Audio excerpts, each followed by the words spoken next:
Welcome to another episode of Before Coffee. It's Monday, we're already here, and we've already had a troubleshooting session. So let's get right into those stories and see what's going on in the world. Find my stories. All right. Okay, I gotta open my browser again because of life. Well, you got no Turkish election stories, so we're gonna be calling up that. Okay. But you'd have the Turkish election, so go ahead and start whenever you're. Okay. Today on Before Coffee, in Sudan, recreate UK's homes for Ukraine's scheme for Sudan refugees, urges one of the plan's architects. U.S.-Mexico border sees orderly crossings as new migration rules take effect. Volodymyr Zelensky arrives at Chequers to meet my friend Rishi Sunak. AI presents political peril for 2024 with threat to mislead voters. Serbia, we have a violent society. Hate speech in spotlight after Serbian mass shootings. And we have news on the Turkish election. Will democracy prevail? Will there be a peaceful transfer of power? Today on 515. Great for your Quadrophenia fans out there. 515, 23 edition of Before Coffee.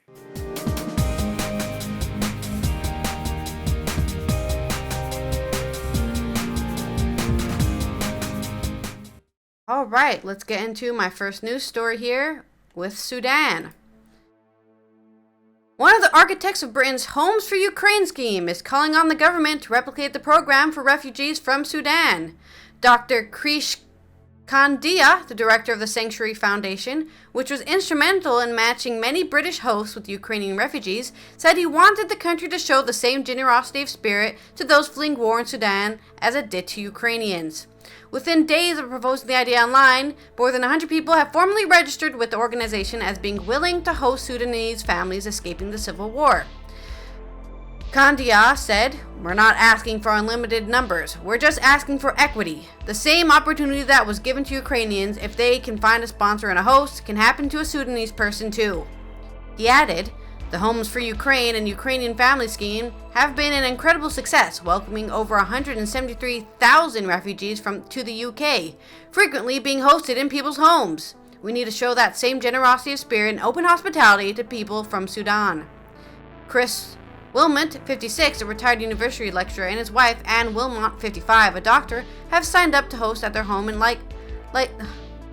Leicester if a visa route is established. They took it. Yeah, I never can say that. British places. They took it, a Ukrainian couple, for 7 months last year and have space in their home again. Blah, blah, blah. I don't care. That's really nice of them. But I don't actually care what they have to say. Oh, not nice. Not nice. Why is it long and drawn out? "I've enjoyed having her part of my home, and I want to be able to make the same offer available to those fleeing persecution in Sudan, because their need is great," said Kathy Ashley, a charity chief executive who had a young Ukrainian woman living with her family in the South London home since last year.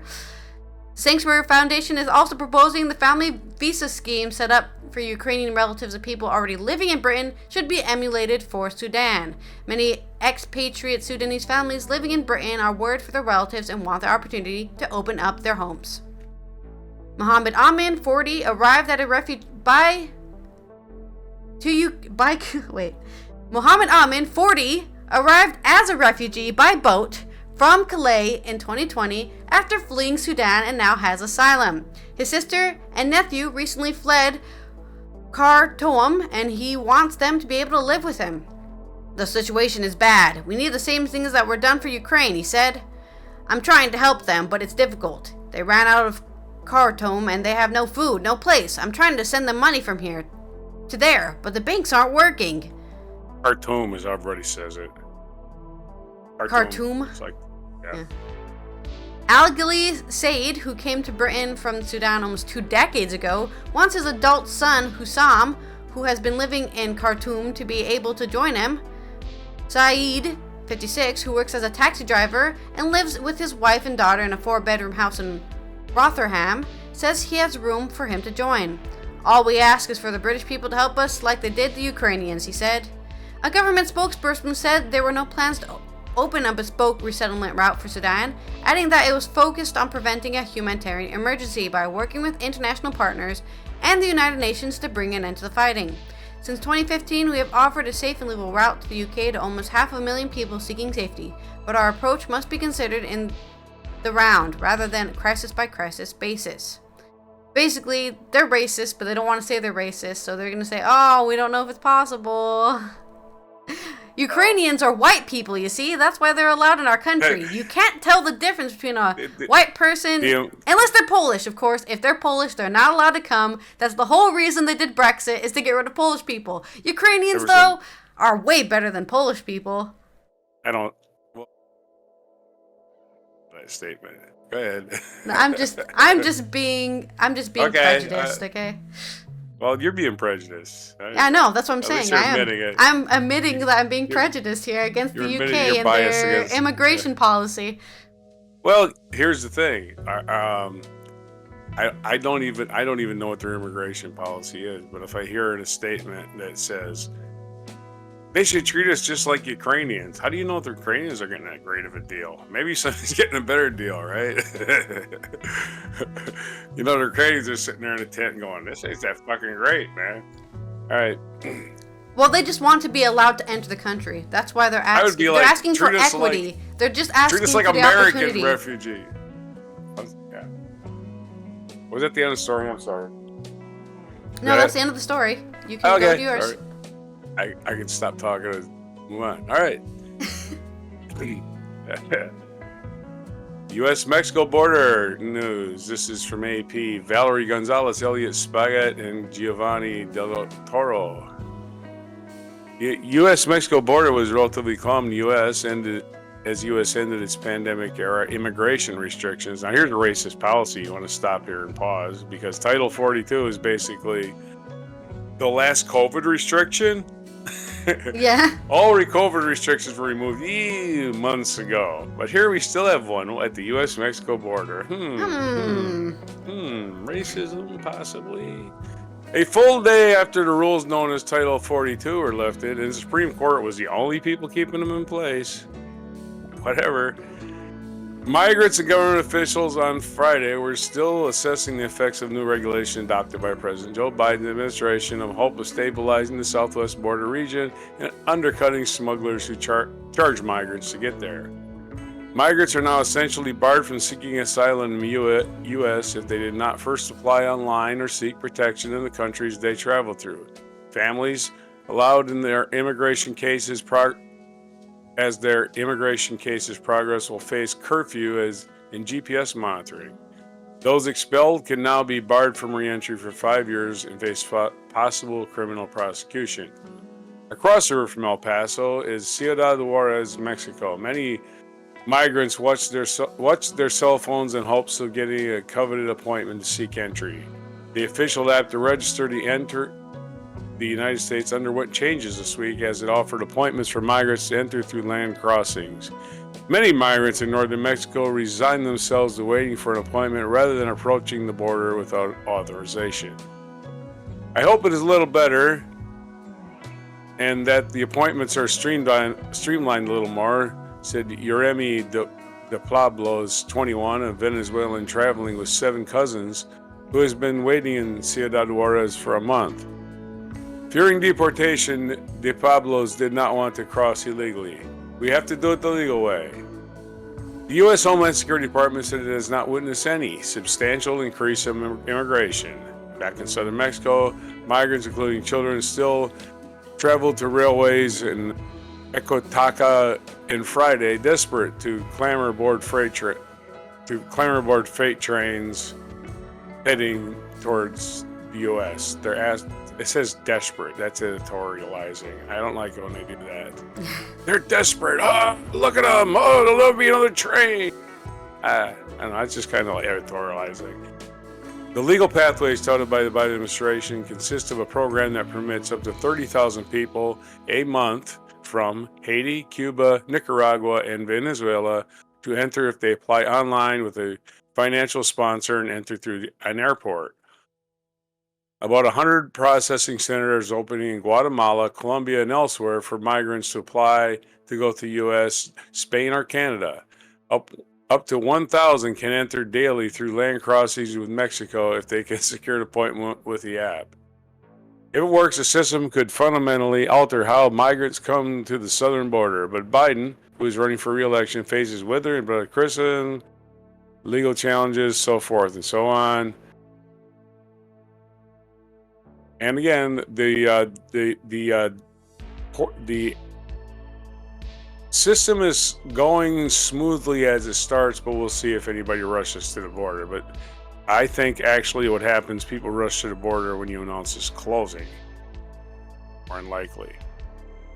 People knew this was going to happen sooner or later anyway. It was just, this is when it happened. You're sorry. All right, well, we'll see what happens. Very convenient, like you said, that it's the last COVID restriction is still running. Well, Biden sure, took it down a long time coincidence. ago. Took it down a long time ago. The Supreme Court said, no. We need it for reasons. That's the only country that's spreading COVID all of a sudden. Oh, really? Is that really true? No, it's not. All right. In Ukrainian news, surprise visit to UK by Ukrainian president for substantive negotiations follows announcements of further military aid. In an early morning message as he landed in the UK, Zelensky confirmed he would meet with his friend Rishi. He tweeted, "Today, London. The UK is a leader when it comes to expanding our capabilities on the ground and in the air. This cooperation will continue today. I will meet with my friend Rishi. We will conduct substantive negotiations face-to-face and in delegations." Number 10 confirms Zelensky had arrived in Britain and would meet Sunak at his Chequers country residence in Buckinghamshire. It has also announced further military aid for Ukraine in the form of hundreds of air defense missiles and long-range attack drones with a range of more than 200 kilometers. Today, the Prime Minister will confirm the further UK provisions of hundreds of air defense missiles and further unmanned aerial systems, including hundreds of new long-range attack drones with a range of over 200 km, the UK government said in a statement. These will all be delivered over the coming months as Ukraine prepares to intensify its resistance to the ongoing Russian invasion forces. The visit is part of the tour of several key European allies ahead of an unexpected major Ukrainian counteroffensive that they keep talking about. Spring is over, people. The spring counteroffensive is not happening. I'm telling you. Okay? I don't know what they're doing. Sure, they're going to have a counteroffensive, but it's no longer a spring one. That's all I'm saying, okay? It's spring. It's technically spring. Okay, sure. If they're going to do it, if they do this counteroffensive in the next 2 weeks, I will take it all back. But if they don't, I'm calling bullshit right now, okay? That's all I'm saying. Well, if it's summer, then Maryland missed a memo because it ain't hot yet. It's still spring here. Yeah, just because it's not hot doesn't mean it's not summer. That's all I'm saying. Sunak has said summer is all designated by the sun's placement in the sky. So, okay, well, that's all. Sunak has said that the UK will be sustaining its support to Ukraine as he's prepared to meet Zelensky. In a statement, he said, "This is a crucial moment in Ukraine's resistance to a terrible war of aggression they did not choose or provoke. They need the sustained support of the international community to defend against the barrage of unrelenting, indiscriminate attacks that have been their daily reality for over a year. We must not let them down. The front line of Putin's war of aggression may be in Ukraine, but the fault lines stretch all over the world. It is in all our interest to ensure Ukraine succeeds and Putin's barbarism is not rewarded." Interesting. Barbarianism. Or barbarism. Barbarism. There you go, yeah. This is why the UK is sustaining our support to Ukraine, from tanks to training, ammunition to armored vehicles. All this message of solidarity will ring loud in all my meetings with fellow world leaders in the days ahead. The visit comes 3 months after Zelensky's first trip to London since the start of the war, when he attended an audience with King Charles and addressed Parliament. Last week, Britain became the first country to start supplying Ukraine with long-range cruise missiles, which will allow its forces to target Russian troops and supply dumps deep behind the enemy front lines. The decision was warmly welcomed by Zelensky as a significant enhancement of Ukraine's efforts in the war. Wasn't Putin threatening nuclear war if the West continued doing this? I'm excited to see what his reply to this development is. Right after their glorious military, whatever. Russia had that military parade last week. Yeah. His visit comes ahead of the G7 gathering in day. Hiroshima, Japan, later this week that will be attended by Sunak. After the US, the UK has been one of the largest suppliers of military to Ukraine, contributing $2.3 billion of support last year and pledging a similar amount for 2023. In January, Britain said it would send 14 battle tanks to Ukraine, a pledge that was followed by other nations, including US and Germany. Zelensky has intended to make a video appearance at last weekend's Eurovision. We talked about that. They didn't let him because they were like, it's too political. Meanwhile, they have Israel just hanging out. Yo, we bomb half our country's citizens. Yo, we're second place in Eurovision though. Anyways, let's talk. Enough editorializing about how hypocritical Eurovision is. On to your next story. Money talks, bullshit walks. Is it my story? Yep. Right on. AI presents political peril for 2024 as in the news. This is by David Klepper and Ally Svensson of AP News.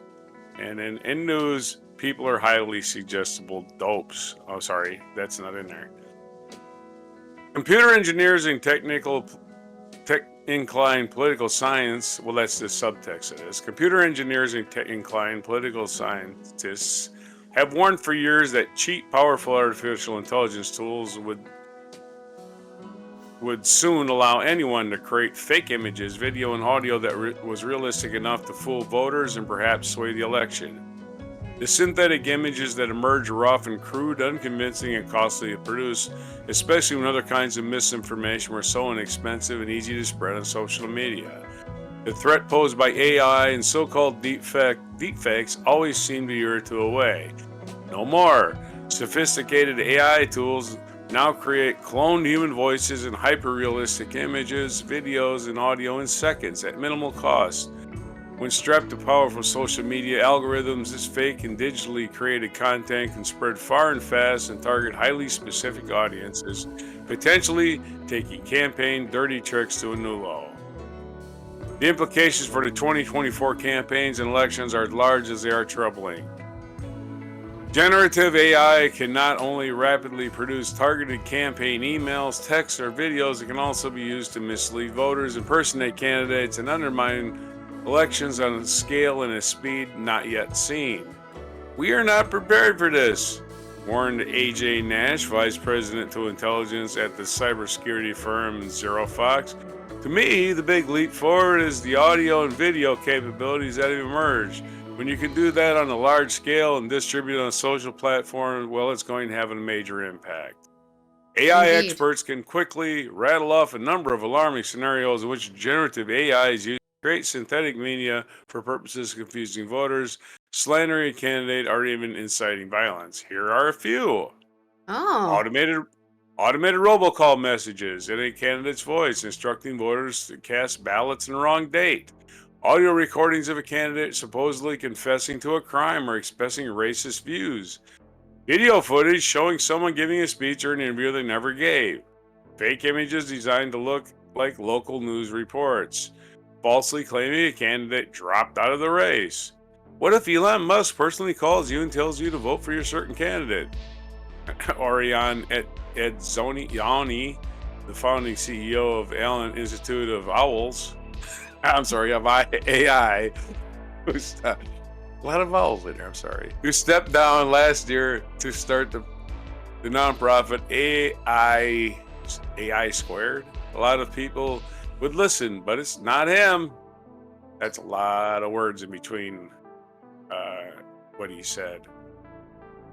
Former President Donald Trump, who is running for 2024, has shared AI-generated content with his followers on social media. A manipulated video of CNN host Anderson Cooper that Trump shared of his Truth Social platform, which distorted Cooper's reaction to the CNN town hall this past week.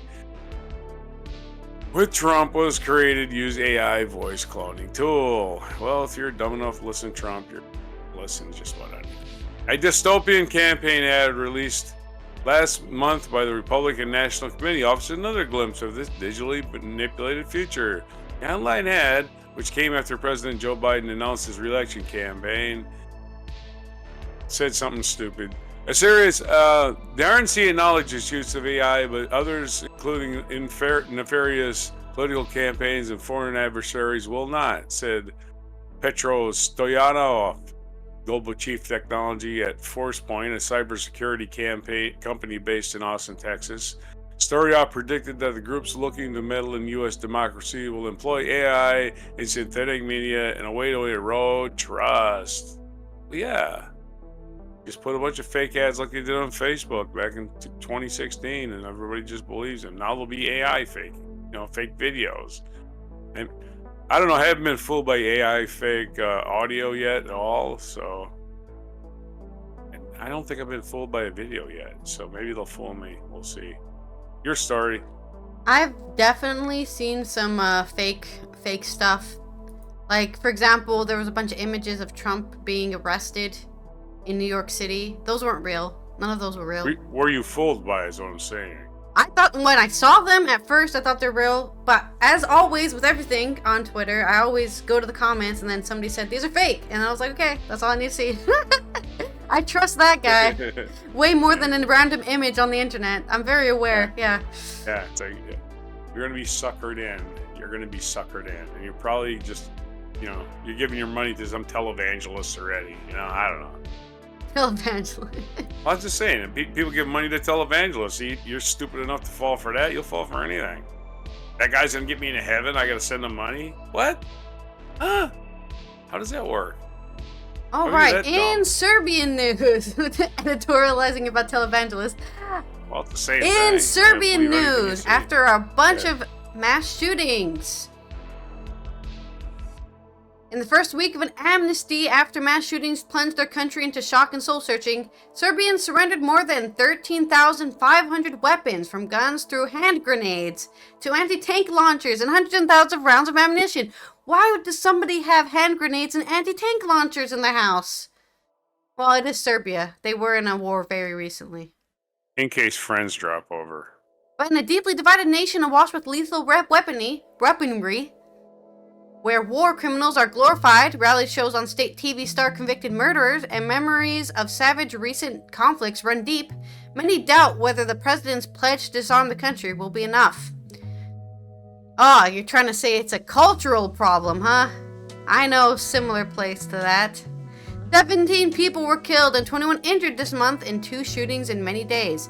In Belgrade, a shooter, allegedly a 13-year-old schoolboy, using 2 of his father's pistols, killed 8 pupils and a security guard and wounded 6 other children and a teacher.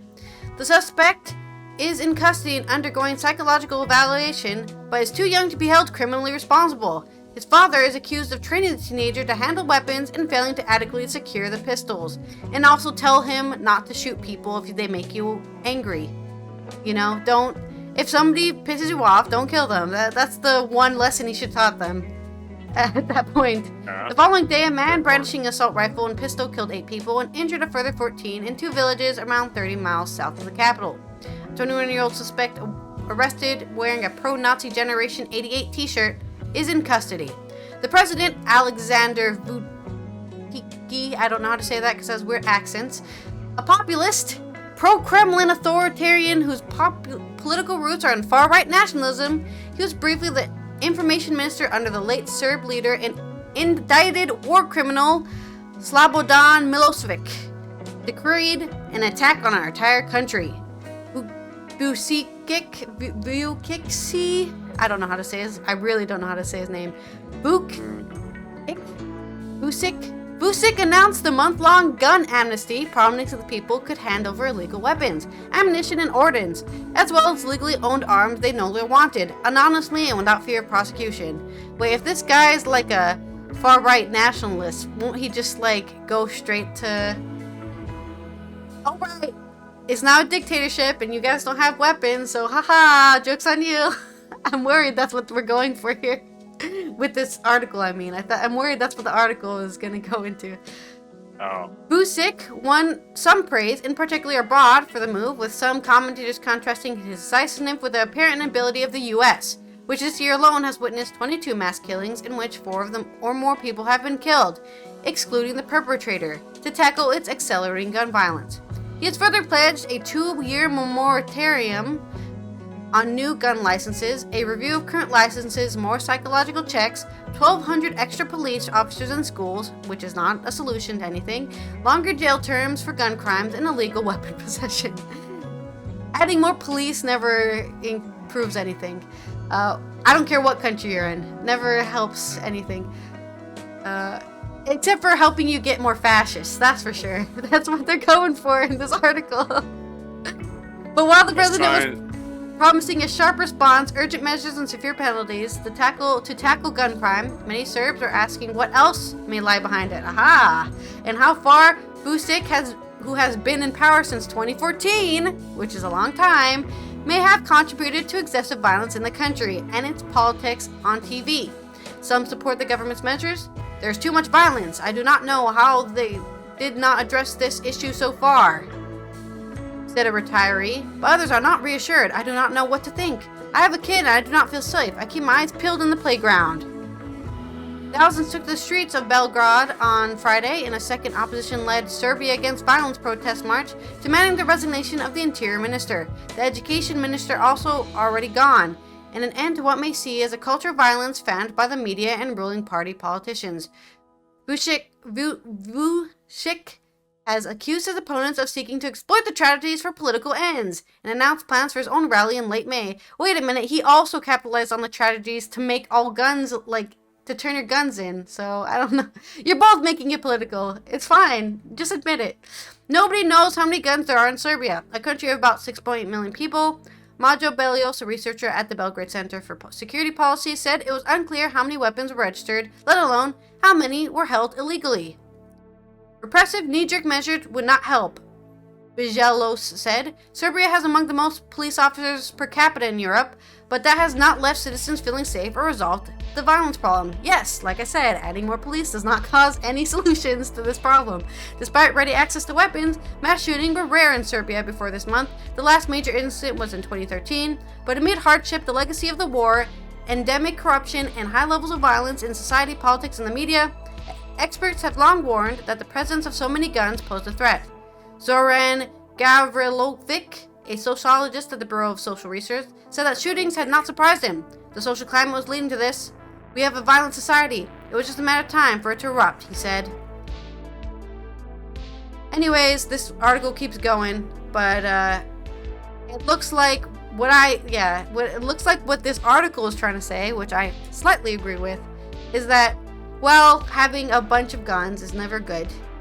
Taking away all guns might be seen as a political movement for this far-right nationalist to take more power into his hands, because not only is, sure, people are getting massacred, but also you're putting more police everywhere. Really easy to just take control of the populace if they can't defend themselves, I guess, from the police, who are, getting multiplied as we keep going. So that's my editorialize on that. Your story.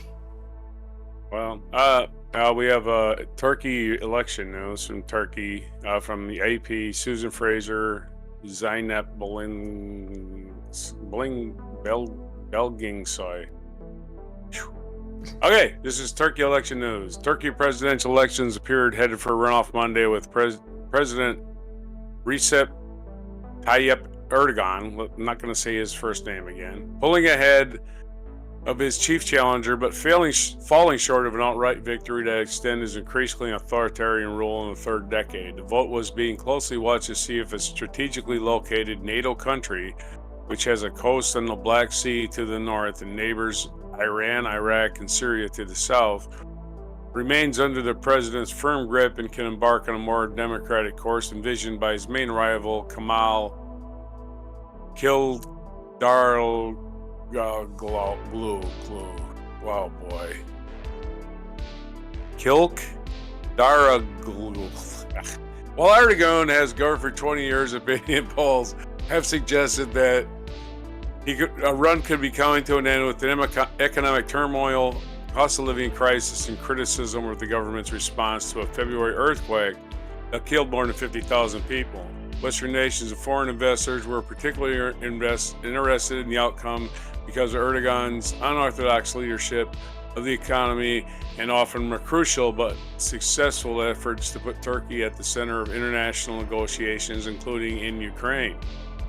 With 99.4% of domestic votes and 84% of the overseas votes counted, Erdogan has 49.4% of the votes, with that hard name to pronounce garnering 45%. Ahmet Yener, the head of the Supreme Electoral Board, told reporters. A third candidate, nationalist politician Sinan Ogan, received 5.2%. Erdogan, 69, told supporters in the early hours of Monday that he could still win. He said, however, that he would respect the nation's decision if the race went to runoff on May 28th, the vote that may favor him since his alliance looks set to retain its majority in parliament. So it looks like they're probably going to head to a runoff. They have to have 50%, and at least, unlike Donald Trump, he's actually going to respect the decision and say, oh, yeah, well, I can get 50%. I'll run again. So there's your Turkey news.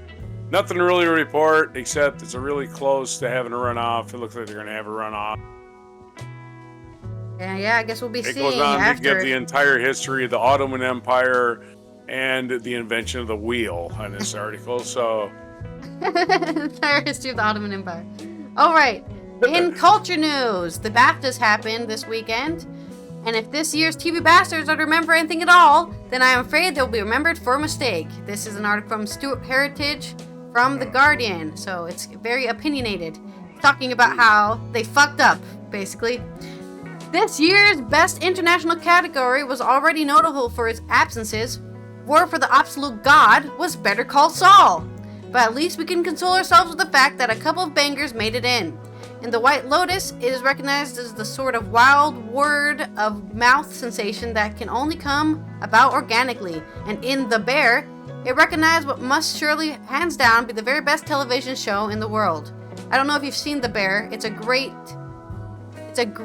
almost incredibly realistic documentary style of what it's like to be a chef in like a shitty restaurant, really. Very realistically portrays what it's like to be, working. Okay. What it's like. And yet, once the South Bank Center had been crammed to the gills, the winner of the category was announced as Dahmer, Monster, the Jeffrey Dahmer story. The state of that series. Not only was it generally witless, less a compelling drama, more a rough clod of true crime dug up and listlessly tossed into the streaming quarry for the sake of it, but the glee it took in fetishizing a real-life serial killer turned to the stomach. All that, plus look at the title. Nobody in their right mind should ever give award to a series that not only contains both a colon and an M- in its title, but also repeats the name of the subject like a cheap SEO hack. This guy is really angry. This was by far the most egregious shock of the TV BAFTA ceremony, but it was not the only one. Although Channel 4's Friday Night Live wasn't a bad show, if nothing else, it was a timely reminder that Ben Elton should dust off his stand-up chops more often. For it to win the Comedy Entertainment Program Award over The Taskmaster does not beggar belief. Taskmaster might be an old television standard by now, but that shouldn't diminish what it is. Taskmaster is miraculous. It deserves to be carried through the streets in a sedan chair. Also, I have a personal issue with Platinum Jubilee. Party at the Palace, winning Best Live Event. Because I remember live blogging the last year and writing, I hate this and I wish I was dead. This guy is so funny. Taskmaster is famously a comedy show where you get like a bunch of celebrities and you tell them to do ridiculous things like, you have to put this egg, you have to eat this egg without cracking it or something like that. Oh, it's like Japanese television from the 80s. Yeah, for British people, yeah. More than anything, though, two of my favorite British shows walked away empty-handed. Channel 4's Somewhere Boy was soaring and heartfelt and sad and resolutely weird, and there hasn't been anything even close to it on television for a long time as I can remember. So it would have been nice to see it win something. On that same note, the responders strolled into the ceremony with more nominations than anything else, but left with nothing. It deserved more and hopefully gather more appropriate haul next time around. Still, it would be churlish to only concentrate on the negatives of the night.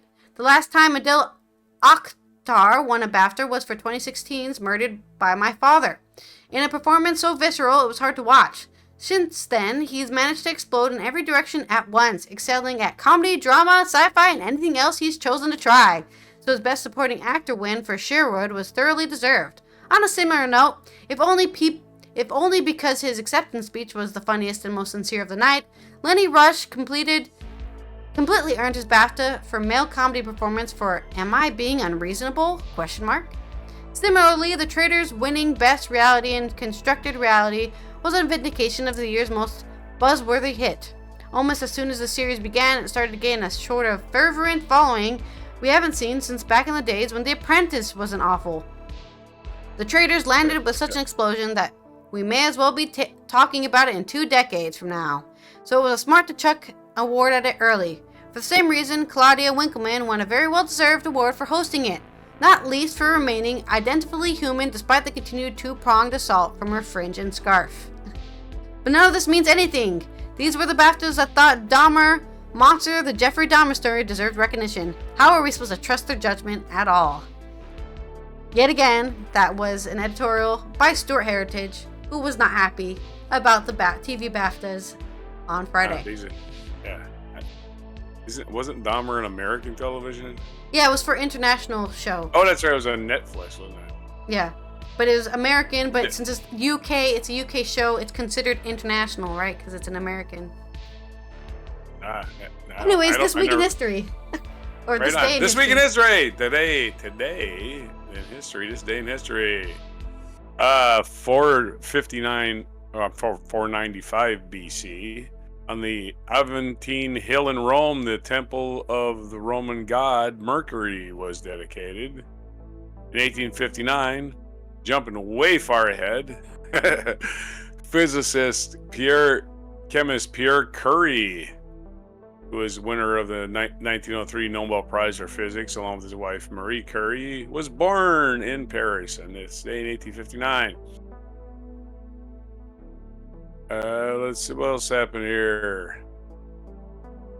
American poet Emily Dickinson died this day in Amherst, Massachusetts. Mountaineer Tenzing Norgay, who was Sir Edmund Hillary, was the first person to stand atop the summit of Mount Everest, was born in Kishu, Tibet. This day in 1914. In 1918, the first regular airmail route in the United States opened between New York City and Washington, D.C. 1918, they were delivering airmail and hate mail. Walt Disney's Mickey Mouse debuted this day in the cartoon Plane Crazy in 1928. In 1940, the nylon stockings first went on sale in American stores. In 1940, in San Bernardino, California, the brothers Maurice Mack and Ronald McDonald opened a drive-in restaurant that gave rise to the fast food chain McDonald's. In 1969, American lawyer and Judge Abe Fortas became the first U.S. Supreme Court justice to resign under the threat of impeachment. You see, it's been done before, Clarence. In 1972, while campaigning for the Democratic presidential nomination, Alabama Governor George Wallace was wounded and left permanently paralyzed below the waist in an assassination attempt. In 2003, American singer and songwriter June Carter Cash, a leading figure in country music, died, and the wife of Johnny Cash died in Nashville. Why did they put a picture of Johnny Cash? I have no idea. And there's not also this day, Edith Cresson, appointed French premier on this day in 1991. Edith Cresson of the Socialist Party became the first female premier of France, but she lost the office less than a year later because of the rising unemployment and her declining support from within her party. And also born on this day on May 15th in Prague, Czechoslovakia, our Czech Republic, which is called now. Madeleine Albright was born in this day in 1939. Also, happy birthday to Andy Murray, Scottish tennis player, Ray Lewis, American football player, Emmett Smith, American football player, born in 1969, Ray Lewis, 1975. That's a lot of people's birthdays. And 1948, Brian Eno, British musician and producer, was born, along with the previously mentioned Madeleine Albright. And what day is it today? May 15th. They didn't overdo it today. Not too much. It's Peace Officers Memorial Day. It's Bring Flowers to Someone Day. So it's just anyone, a bum in the street, the school bus driver, give them flowers. Yeah. Give us dandelions. Even if it's ragweed, give them something. International Kangaroo Care Awareness Day. So go ahead and, I don't know how to care for a kangaroo because I'm not in Australia. How could it be International Kangaroo Care Day? Only one nation has kangaroos. Unless they're in the zoo. The zoos, I guess. Yeah, the ones in the animal zoos. prison. Yeah. The ones you keep locked up with. Oh, why are we here again, Mom? I don't know. National Nylon Stocking Day. Nylons were invented in 1940. We covered that. It's National Chocolate Chip Day. I can get behind that one. International Day of Families. So take your families, give them chocolate chips and flowers, and go visit kangaroo. Today. Oh, go ahead. That's been Allison here from Europe talking about things going to shit, and I hope to see you tomorrow for more of that. This is Roger hopping on Kangaroo Care Awareness Day, 5/15/23. Why should I care? Why should I care? I'm before coffee.